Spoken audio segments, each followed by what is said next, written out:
Hello, before we get going on this particular video segment, I wanted to just mention a few things that I always forget to. One is, like everyone says, if you want to see more of this, click the like button and also subscribe below to get notifications of when more content's posted. The second item is I put in chapters you'll see along the timeline, and then if you expand the description below, there's timestamps with descriptions of each, and either one you can jump to different segments of the video, allowing you to, rewatch something that you thought was interesting, or I guess on the flip side, jump and skip things that you think are boring. And then final two pieces is I also try to put, where applicable, links to other content creators that I've gained inspiration from for this particular video or for this particular segment. And then I also, even though video might look long, pay attention to the very end. I stick in some tips or tricks that I've learned along the way, or lessons, and I list those, and they're meant just to be kind of an appendix that you can jump to if you want, but it does sometimes make the video look longer. So hope you enjoy, and thanks, and provide any feedback. Good morning. So today's project is one of the, I would say, scarier ones for a van build, and that is cutting holes up there in the roof. X marks the spot. And I'm actually not doing one, but two of them. So I'm doing the normal MaxxFan or fan in one of the spots, but I'm also doing a marine door hatch in another spot. And I'll explain why I'm doing that maybe later. But needless to say, it's not one, but two. So I've got a number of my tools. I probably should have put like the blue tape here, because you gotta measure twice, cut once, as they say. I've got my my adhesive, and then my self-leveling sealant. And for me, it's black. And then I've got my tools for cutting, of course. Anyways, I guess I can't procrastinate anymore, and I gotta go do this.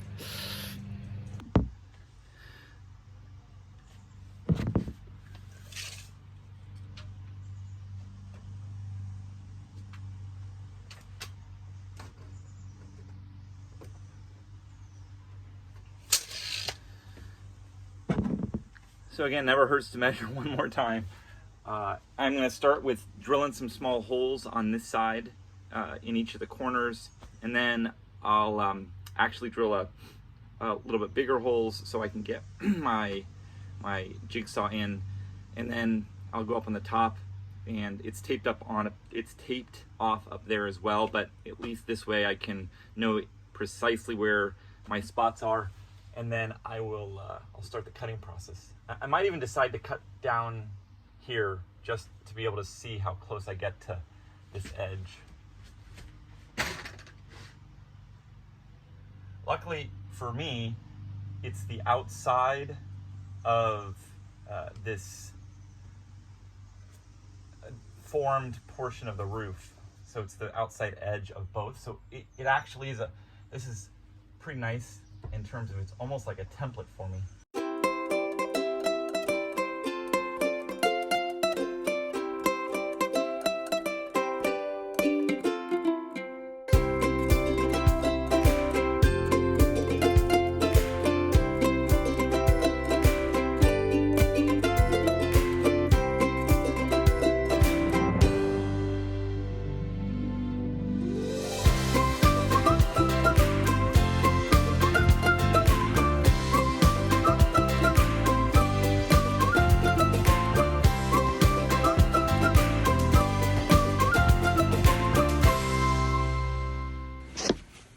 So I've noticed, as you can see by the hole I cut in that roof, it actually went pretty well. I cut it a little too small on one side, so I had to shave off a little bit, but not so bad. And I'm going to have to put some support pieces of wood along the sides that the ribs run, since there are no longer ribs that support that part of the roof. But in doing this, I realized maybe this is a little, it's not as scary as it first seems, cutting a hole in your roof. I mean, part of it is you have a pretty wide margin of error that you can go with, because the flange that is on all the things, whatever they are, that you put into your roof or slide in, have a pretty good overlap. So even if you're off a little bit, you're going to be able to put the epoxy and the sealant that'll cover up any errors, so to speak. And anyways, so I'm going to try to actually now cut this one from the inside versus the top, only because I measured it more carefully. Down here, I know exactly where it needs to go. If I go on the roof, I've got to measure it from kind of other lines. So I'm going to do that and see how it goes, based on the assumption that I've got a little leeway if I'm off. So I'm going to start with just drilling my outside line.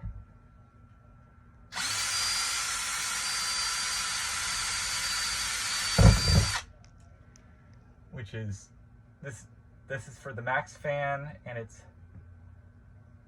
14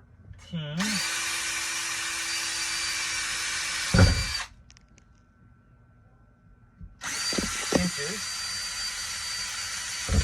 by 14 inches.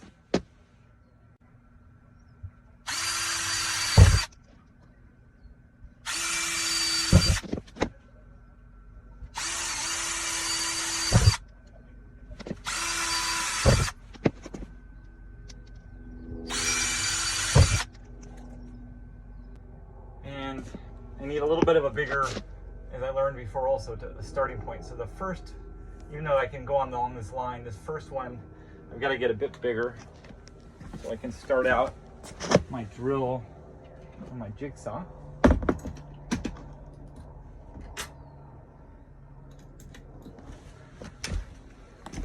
gotta pick a corner. I'll just pick this one.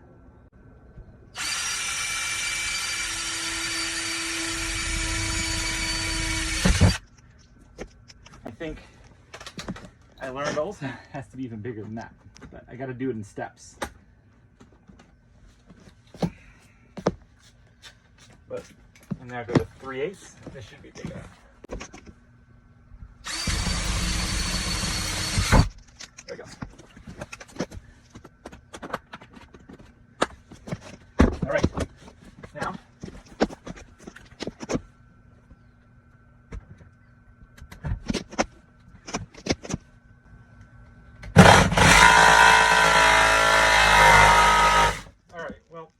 one reason to not do it, you get hot pieces of metal and things in your face. So we'll go up to the roof and do it. Take two. All right. So I put some blue tape down, and now I'm just gonna poke my holes.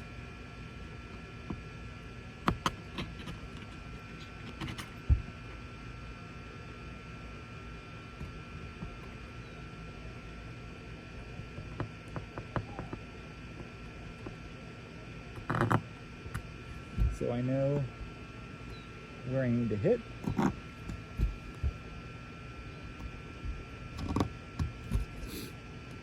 So still nice going from the bottom, I guess, in that I was able to at least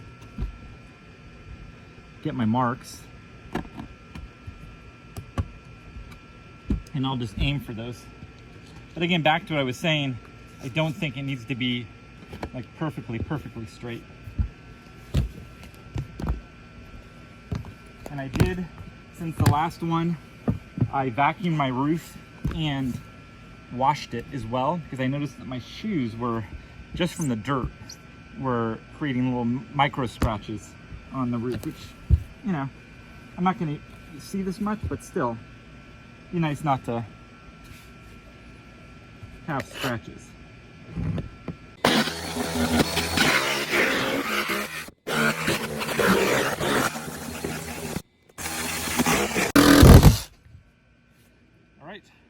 One broken blade. Should have brought the other ones up.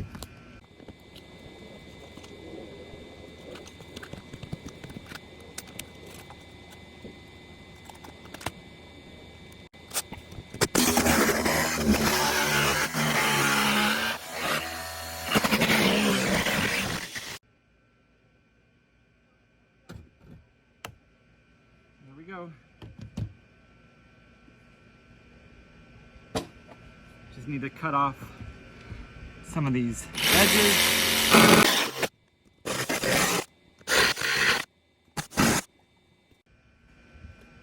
So, not the prettiest, but I will see how the fan fits. And again, as long as I got at least my 14 inches and not grossly over, all this will be hidden by all the other stuff. And of course I'll file it a little bit, vacuum up the shavings up here, and then we'll put some Rust-Oleum on it to make sure it doesn't rust. Hello. So now that our 2 roof holes are cut, we need to put some Rust-Oleum on the edges.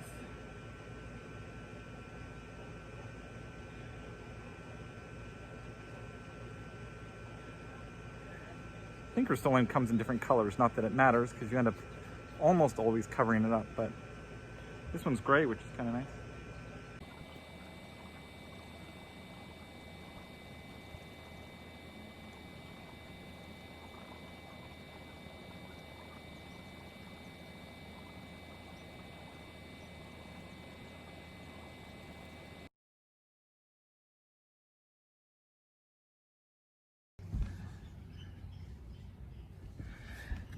All right, we're gonna jump to do the MaxxFan.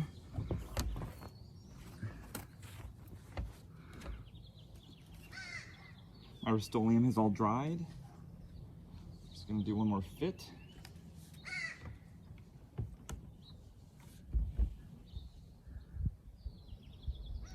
Just make sure these go on the side.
So last piece of the puzzle, crossing my fingers that this MaxxFan fits.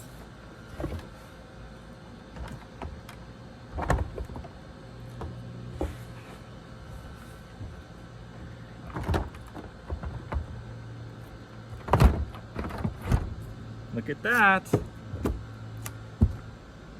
so pretty.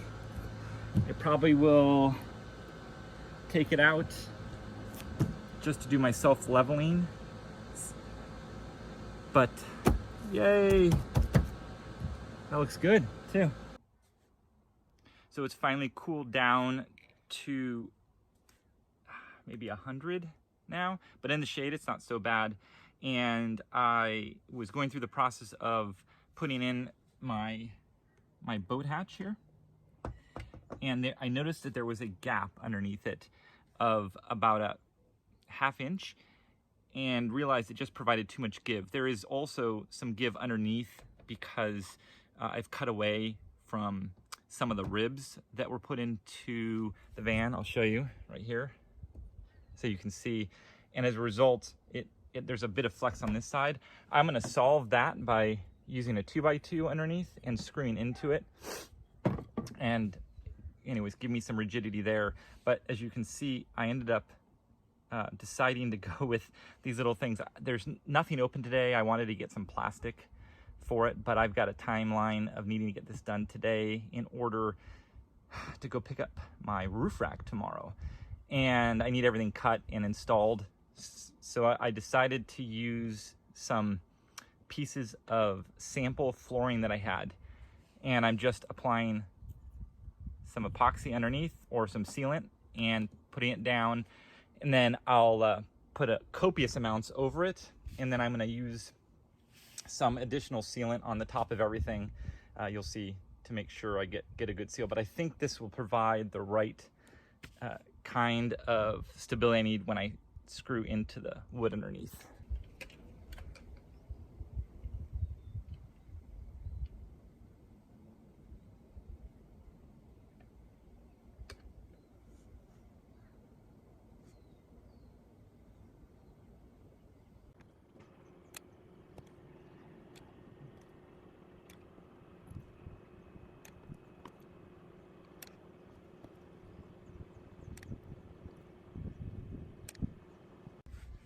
Hello. I am now going to put a good amount of my adhesive sealant over and around everything. And like I said, in the end, I'll end up filling in all of these cracks with some self-leveling sealant as well. This is adhesive sealant I'm using right now to make sure everything sticks.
Here's the two holes for one for my fan with the sealant completely dry now. And then here is the other one. It It looks a little messy around the sides, but I wanted to make sure I got a good seal. And I plan on putting some additional sealant around the outside as well. This is an adhesive sealant, and the other stuff I have is a self-leveling sealant. I did check to make sure that it closed, and it does. And then you can see I put the 2x2 underneath as an additional support and screwed into that. It does turn out that I can't put any screws in the corners because, well, there's nothing in the corner to do it. Since I cut it out, I didn't cut it in a circle. But that's okay. I got plenty of screws, and I'll add more sealant there and make sure it covers. Anyways, looking good.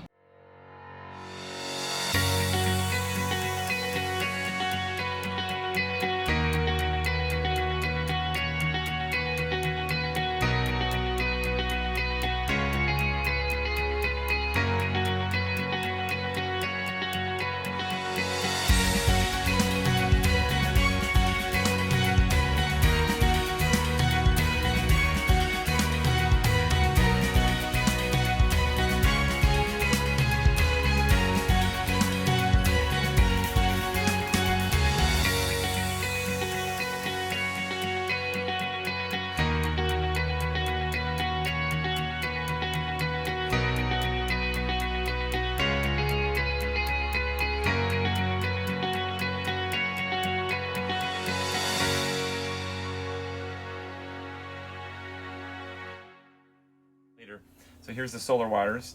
In order to get those through the roof, and then they'll go along the side,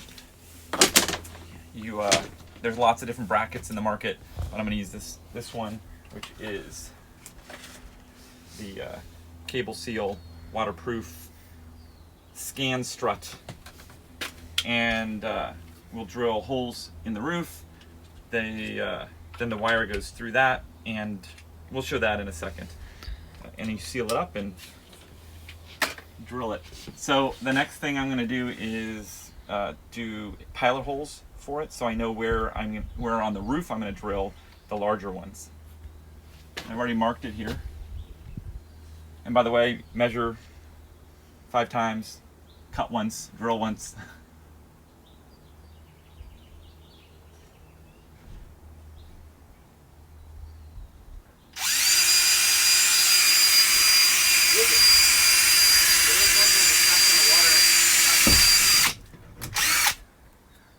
Let there be light.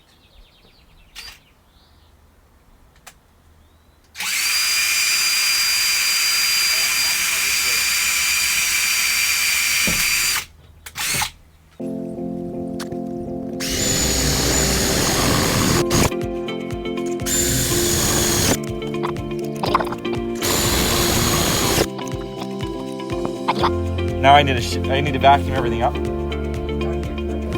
Ouch, both places.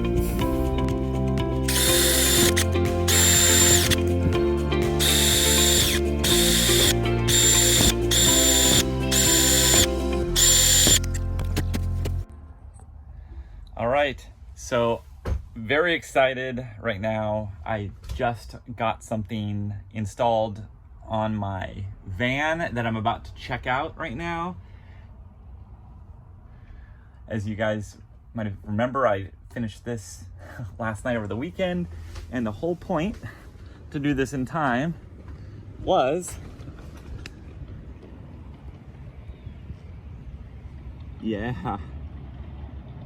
for my roof rack.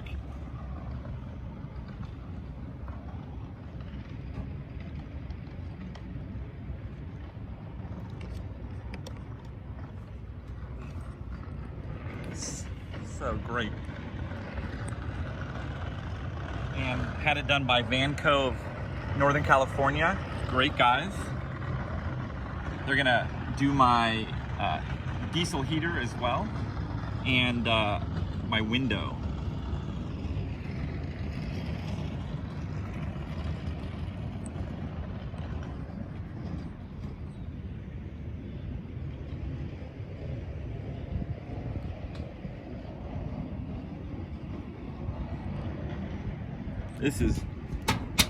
Look at this. This is great. very excited.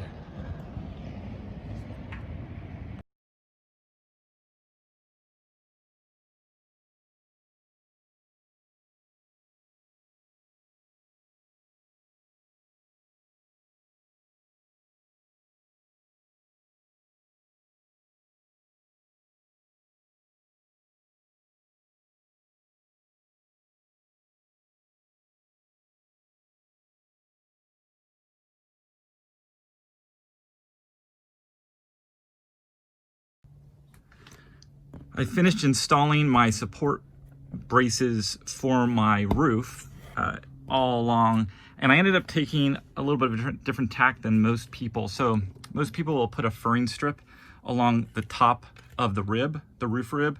The problem with that is it ends up taking up a half or a little bit more of an inch, and I am over 6'2", so I need every little bit I can get. So I ended up doing a 2x2, and I actually did it because I had these laying around from a different project. The 2x2 is really more of a 1.5 by 1.5, so it's actually the perfect thickness. And I cut notches here and then angled it on this side so that I could actually have it be fairly flat. The other thing I did is you can see that the bracing here, right, has an angle on it. Maybe it's better to be seen on this one. Anyways, if you end up putting wood against this flush, it'll come at an angle like that, which would give me less or an awkward surface to screw into. So I ended up doing the counter or the opposite angle, and I think it was about 7 degrees here, so that I could actually, when it was flush, it would create, you know, a nice even surface. I also used some sealant in here to make sure that it wouldn't budge, since the whole roof is going to be screwed into it. So that's it. For insulating my roof, I've decided to use an 1.5" foam insulation, as well as on the edges I'm going to use some Havelock wool that I have left, and then I'll finish it off with sealing it up using the Reflectix. And that's really, it's kind of meant as a insulation, but also more importantly, it's my final vapor barrier for the roof. So get going. Step 1 is to measure your roof, and it's a good idea to measure the 2 sides of it between the areas you're going to put the insulation. So 18.5 and 18.5, and that's simply because you're going to, you know, put a rectangle of material in there. Step 2 is to cut the foam, and I have previously been doing it with the saw, but I decided to see if this thing cuts a little bit easier. One trick I saw online is to use your tape measure. So 18.5, and put it to what you need, and then poke through your insulation, and it'll give you your line to cut with, which is nice.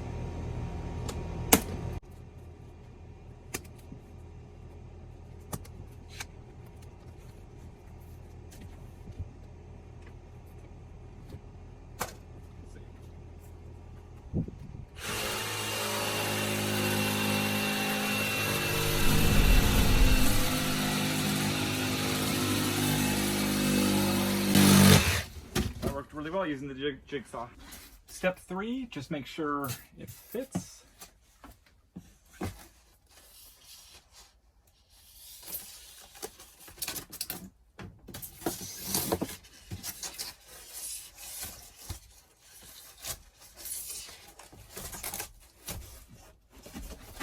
And it fits. It doesn't look like it because it's snowing, but it does fit very nicely.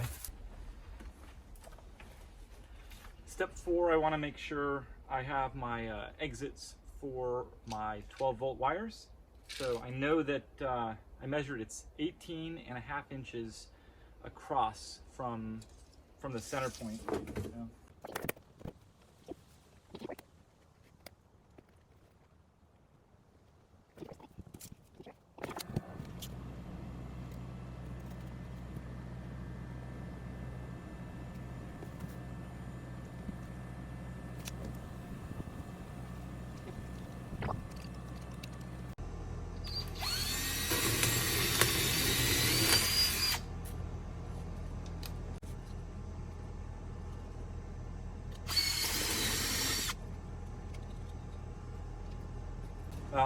Anyways, I'll do the other hole in a second. I gotta clean this out, but that's it. And then I'll fit it back up, check it, put the wire through. I'm not gonna install it in the roof just yet because I actually have ordered some insulation board pins that I'm gonna use to stick to the top of the roof, and it'll help keep this up. Probably doesn't need it because of the friction of the sides, but it can't hurt. And I'll show you that when I get it, and we'll move on. All right, we're finally on step 5, I think. And I say finally because for you, it's been a few seconds. For me, it's been a few weeks. I have been waiting for this little guy to come, which is a self-locking washer. It didn't ship to me originally, then it got lost in the mail, and then had to be reshipped again and again. So finally got it. Such a small thing, but important. So I'm gonna end up sticking my 1.5 inch foam up here, and so I don't have to use any adhesive, spray adhesive, or even additional foam. I'm gonna use these, which are self-sticking hanger brackets, or self-sticking insulation hangers is actually what they are. They're basically a little piece of metal with adhesive on the back and a nail, and you stick it up into like 4 spots. You get your foam positioned correctly, you push it up, and it sticks through that, and then you use your self-locking washers and push over that, and then you either cut the end or you can hit it with a hammer and bend it over and then put a little piece of Reflectix tape on it. So I'm going to do that, and then after I get all of it done, I've already got my wires set up, as you saw already. After I get it all done, I'm going to finish off with putting Havelock wool on the edges, because my foam gets to about here, so I have a few inches of space left. And instead of using another piece of foam, which I didn't want to do because I don't need that much of it, and I also have extra Havelock wool left over, I thought, well, I'll just use that up. So I'm going to use the Havelock wool and put it into the ends, and then I'm going to use Reflectix over everything to create a final vapor barrier and give it a tiny bit more insulation, but it's more for the vapor barrier. So that is the plan.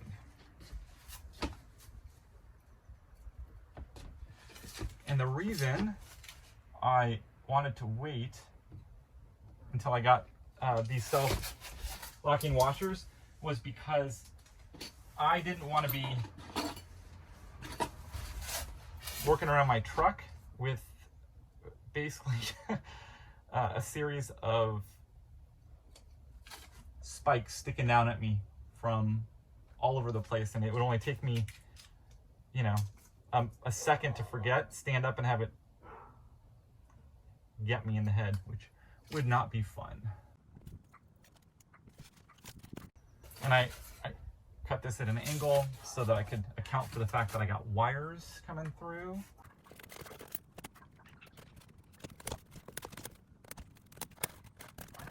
I'm gonna figure out where there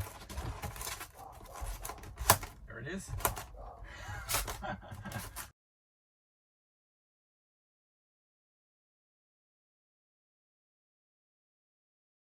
And another advantage of this is that it will hold it all really tight, so I shouldn't hear any squeaking, hopefully, as we're driving down the highway.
All right, so I think that's a wrap for the roof prep.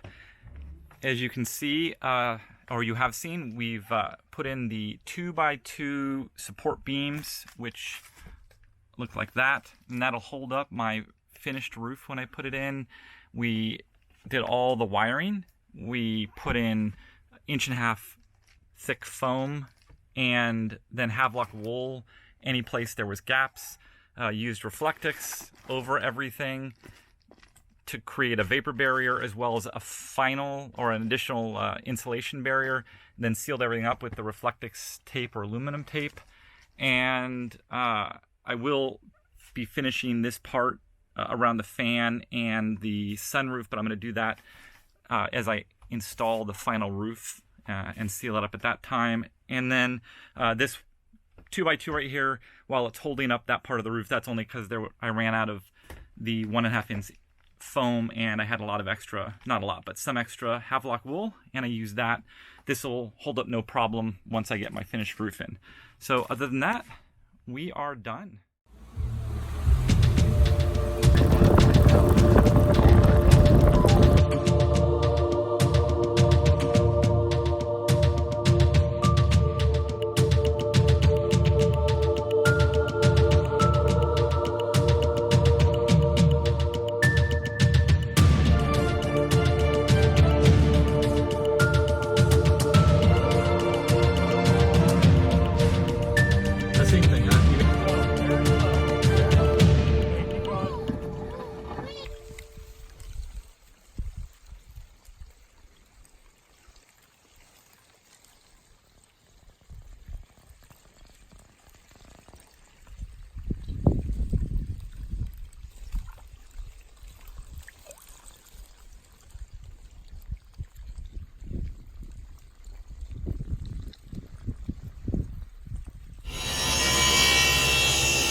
Real quick tip on putting these insulation hangers up.